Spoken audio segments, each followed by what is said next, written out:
எழில் சுடர் சீரியல் நாளைக்கு வேறு லெவல் எபிசோட் வந்திருக்கு. எழிலுக்கு வந்து சுடர் வந்து விருந்து வச்சுட்டாங்கன்னே சொல்லலாம். சாப்பாடு விதவிதமாக பண்ணி. வீடியோ பிடிச்சிருந்துச்சுன்னா லைக் பண்ணிட்டு பாருங்கள் ஃப்ரெண்ட்ஸ். எனக்கு பேச கொஞ்சம் மோட்டிவேஷனாக இருக்கும். வாங்க வீடியோக்குள்ளே போகலாம். இந்த பக்கம் வந்து சுடர் உடனே ஃபோன் பண்ணி பேசுகிறாங்க. ஃபோன் பண்ணி அவங்க அப்பாட்ட, அப்பா நீங்கள் இனிமேல் என்னை பற்றி கவலைப்பட வேண்டிய விஷயம் இல்லை, எதுவாக இருந்தாலும் நான் பார்த்துக்கிறேன் அப்படின்னு சொன்னோன்னே, நான் தான் ஏற்கனவே கான்டாக்ட் பண்ணேன் இல்லைப்பா, நேற்று ராத்திரி பேசிக்கிட்டு இருக்கப்பே டக்குன்னு கட் பண்ணிட்டீங்க. அது நான் பேசல, உங்கள் சித்தி தான் ஃபோன் எடுத்து பேசினாங்க அப்படின்னு சொன்னோன்னே, என்னப்பா எனக்கு அப்பயே லைட்டாக டவுட் இருந்துச்சு, பட் இருந்தாலும் நான் வந்து பெருசாக கண்டுக்கல. ஃபோன் டக்குன்னு பேசிகிட்டு இருக்கும் போதே கட்டாச்சு அப்படின்னு. இப்போ அவன் வந்துட்டான், நான் அதனால் ஃபோனை கட் பண்ணுறேன் அப்படின்னு சொல்லிட்டு, ஃபோனை குடியா அப்படின்னு சித்தி அவன் பிடுங்குறாங்க. சுடரோட சித்தி, நீ அவகிட்ட தானே பேசிகிட்டு இருந்தேன், எனக்கு எல்லா விஷயமும் தெரியும், ஏன் என் பிள்ளைய கட்டிக்கிறதுக்கு அவளுக்கு என்ன வலிக்குது, இப்போ அவன் எவ்வளோ பெரிய ஆஃபீஸரு, அவனை கட்டிக்க மாட்டாலாம், ஆனால் மெட்ராஸில் வந்து ஒருத்தன் கூட சுற்றிட்டு இருப்பாளாம் அப்படின்னோடனே, கொடுக்க முடியாதுன்னு செல்ஃபோனை வாங்கி பட்டுன்னு கீழே போட்டுடுறாங்க. கீழே போட்டோன்னே, இனிமேல் நீ எப்படி பேசுகிறேன்னு பார்ப்போம் அப்படின்னு சொன்னாலும், ஃபோன் உடஞ்சதுனால சுடரோட அப்பா வந்து என்ன செய்கிறேன்னு தெரியாமல் யோசிச்சுட்டு இருக்காங்க. இந்த பக்கம் வந்து அடுத்த நாள் காலையில் விடிஞ்சதுக்கப்புறம் அஞ்சலி முன்னாடி போய் நின்றுக்கிறாங்க. நம்ம சுடர் போய் நின்றுக்கிட்டு பேச ஆரம்பிக்கிறாங்க.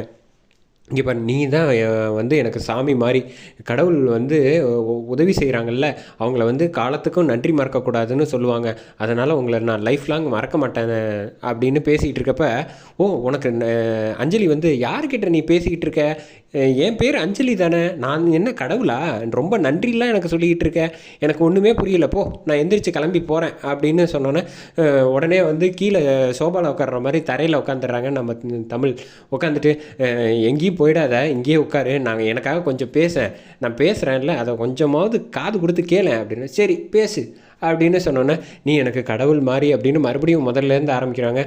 ஐயோ தமிழ், இப்போ நான் கடவுளுங்கிறியா சாமின்னு சொல்கிறியா, எனக்கு ஒன்றுமே புரிய மாட்டேங்குது அப்படின்னோடனே, எனக்கு கொஞ்சம் ஃப்ளோவில் பேச தான் விட, யார்கிட்டயோ நீ வந்து இந்த விஷயத்த சொல்லணுமா அப்படின்னோடனே, ஆமாம் அப்படின்னு சொல்லிட்டு தமிழ் வந்து போராடி அஞ்சலி கிட்டே பேசிகிட்டு இருக்காங்க. அஞ்சலி வந்து குறுக்க கேள்வி கேட்குறதுனால வந்து அவங்களால மனப்பாடம் பண்ணி பேசவே முடியல. சரி நீ பேசுகிறதெல்லாம் எனக்கு ரொம்ப தலைவலிக்குது, நான் கிளம்பி போகிறேன் அப்படின்னு சொல்லிட்டு போயிடுறாங்க.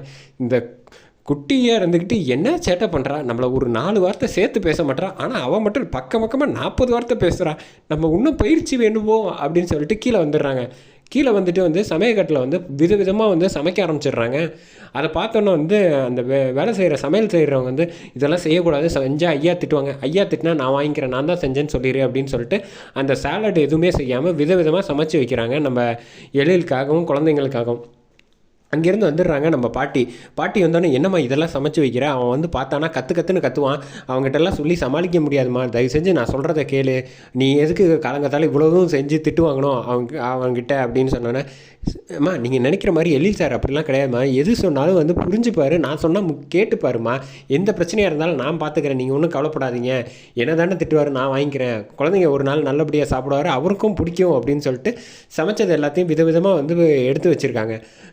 ராமையா வந்து, என்ன ராமையா நீங்கள் வந்து சாப்பிட வரலையா அப்படின்னா, எதுக்கு, நான் 4 அடி சேர்த்து வாங்குறதுக்கா, என் வேலையை கெடுக்கிறதுக்கா, அதெல்லாம் ஒன்றும் வேணாம், இந்த வீட்டில் இதெல்லாம் வந்து வேலைக்கே ஆகாது, அது ஆகுமா ஆகாதான்னு நம்ம இன்னும் கொஞ்சம் நேரத்தில் அவர் சாப்பிடுவார்ல அப்போ தெரியும், நான் பார்த்துக்கிறேன் அப்படின்னு சொல்லிட்டு சுடர் வந்து இந்த பக்கமாக வந்துடுறாங்க.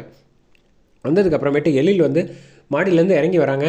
இறங்கி வந்தோடனே, என்ன இதுன்னு ஒவ்வொரு டப்பாவாக திறந்து பார்க்குறாங்க. திறந்து பார்த்தோன்னா சாப்பாடெல்லாம் வித்தியாசமாக விதவிதமாக இருக்குன்னொன்னே உடனே வந்து கூப்பிட்றாங்க, அம்மா எங்கே இருக்க அப்படின்னோடனே சுடர் வந்துடுறாங்க. வந்தோடனே வந்து, சொல்லுங்கள் சார் அப்படின்னு சொன்னோன்னே, தமிழ் நீ என்ன பண்ணி வச்சுருக்க அப்படின்னு கேட்டோன்னே, இதெல்லாம் யார் சமைச்சது அப்படின்னோடனே, நான் தான் சார் சமைச்சேன் அப்படின்னோடனே, இதெல்லாம் இங்கே சாப்பிடக்கூடாது, அன்ஹெல்த்தி ஃபுட்டு, அதெல்லாம் உனக்கு தெரியாதா அப்படின்னு சொன்னோன்னே, வழக்கம் போல் சத்தம் போட ஆரம்பிச்சிடுறாங்க. சார் ஒரு நிமிஷம் சொல்கிறது கேளுங்க சார், இதை சாப்பிட்டு பாருங்கள், டேஸ்ட்டாக இருக்கும், குழந்தைங்களுக்கும் நல்லாயிருக்கும், உங்களுக்கும் பிடிக்கும் அப்படின்னோடனே, டக்குன்னு வந்து இதெல்லாம் எனக்கு பிடிக்காது, நான் சொன்னால் போய் சாலட்டை முதல்ல எடுத்துகிட்டு வா அப்படின்னு சொன்னோன்னே, ஏன் சார் கோவப்படுறீங்க, ஒரு நாள் வந்து ஒரு வேளை விதவிதமாக ரூல்ஸ் ஃபாலோ பண்ணுறதுக்கு நம்ம என்ன ஸ்கூல் எல்லா இடத்துலையுமா இருக்கோம், இது நம்ம வீடு சார், வீட்டில் கொஞ்சம் முன்ன சாப்பாடு இருக்கும், சாப்பாடு நல்லா ஹெல்த்தியான சாப்பாடு சாப்பிட்டா போகாதா, இது ஹெல்த்தி தான் அப்படின்னோடனே, எனக்கே நீ அட்வைஸ் பண்ணுறியா, உன் அட்வைஸ்லாம் கேட்க வேண்டிய எனக்கு அவசியம் இல்லைன்னு டக்குன்னு சாப்பிடாமல் அங்கேருந்து எந்திரிச்சு போயிட்டாங்க. ஏஞ்சி போனோன்னே, பாரு ஏஞ்சி போகிறான், இதுக்கு தான் வேண்டான்னு சொன்னோன்னே, பாட்டியம்மா சொன்னோன்னே, இருங்கம்மா அழைச்சிட்டு வர வேண்டியது ஏன் பொறுப்பு அப்படின்னு சொல்லிட்டு இங்கே வந்துடுறாங்க. சார் இதில் எதுவுமே அன்ஹெல்த்தி ஃபுட்டு கிடையாது, நீங்கள் அன்ஹெல்த்தி ஃபுட்டு தானே சாப்பிடக்கூடாது, நீங்கள் இதில் வந்து பீட்ரூட்டு கேரட்டு வழக்கமாக நம்ம என்னென்ன சமையல் சாப்பிடுவோமோ அதே தான், கீரை எல்லாமே அயன் உங்களுக்கு இருக்கிறது எல்லாமே தெரியும்ல சார், ஒரு நிமிஷம் வந்து உட்கார்ந்து சாப்பிடுங்க, இதில் வந்து ப்ராக்கோலி இது எல்லாமே போட்டிருக்கேன், நீங்கள் வந்து சாப்பிட்டு பாருங்கள் அப்படின்னு சொல்லிட்டு, சரி உனக்காக நான் வரேன், அப்படி என்ன பண்ணியிருக்கேன்னு பார்ப்போம் அப்படின்னு சொல்லிட்டு வந்து உட்கார்றாங்க. உட்காந்தோடனே ஒவ்வொரு ஸ்பூனாக எடுத்து சாப்பிட்றாங்க. எல்லாத்துலேயும் விதவிதமாக உள்ளே போயிட்டே இருக்குது. கண்ணெல்லாம் வந்து வெளியில் போய் இந்த ஐட்டம் நல்லா இருக்கே, அது கொஞ்சம் எடுத்து வை, அந்த டப்பாவில் என்ன இருக்குது, ஒவ்வொரு டப்பாலையும் கேட்டு கேட்டு வாங்கி சாப்பிட்டுக்கிட்டு இருக்காங்க. பசங்கள்லாம் வந்தோடனே ஆஹா அப்பா வந்து இன்றைக்கி சேலட் தான் போல், நம்ம பேசாமல் மாட்டிக்க போகிறோம், இன்றைக்கி பார் வாசனையாக வருது, ஆனால் நம்ம எதுவும் சாப்பிட மாட்டோம், இவங்க மட்டும் விதவிதமாக சாப்பிட்றாங்க, சரி நம்ம போயிடுவோம் அப்படின்னு.